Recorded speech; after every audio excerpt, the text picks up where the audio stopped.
Welcome back to my channel. 4 ఆవులు కథ. పూర్వం ఓ గ్రామంలో 4 ఆవులు ఎంతో ఐకమత్యంతో, స్నేహంగా ఉండేవి. అవి ఎప్పుడూ కలిసిమెలిసి ఉండేవి. అవి గ్రామానికి దగ్గరలో ఉన్న అడవికి వెళ్లి కడుపునిండా మేసేవి. ఆ అడవిలో సింహాలు, పులులు ఉండేవి. అవి ఆవుల మీద కన్నేశాయి. ఆవులను తినాలనే కోరిక వాటికి కలిగింది. కాని అవి ఎప్పుడూ కలసిమెలిసి గుంపుగానే ఉండేవి. అందువలన సింహాలు, పులులు వాటి జోలికి రాలేకపోయేవి. తాను మృగరాజుననే గర్వం, చాలా బలవంతుడినన్న అహం ఆ సింహానికి ఉండేవి. ఒకరోజు సింహానికి ఆవులను తినాలనే కోరిక కలగగానే ఆవుల మీదకు లంఘించింది.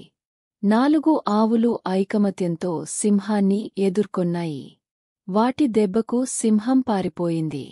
కొంతకాలానికి వాటి మధ్య ఏదో గొడవ జరిగి 4 ఆవులు విడివిడిగా గడ్డి మేయటానికి అడవికి వెళ్లాయి.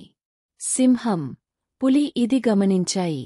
ఇదే సరైన సమయమని సింహం, పులి పొదల్లో దాక్కొని ఒక్కొక్కదాన్ని చంపి తినసాగాయి.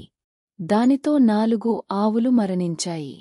నీతి: ఐకమత్యమే మహాబలం. కలసి ఉంటే కలదు సుఖం.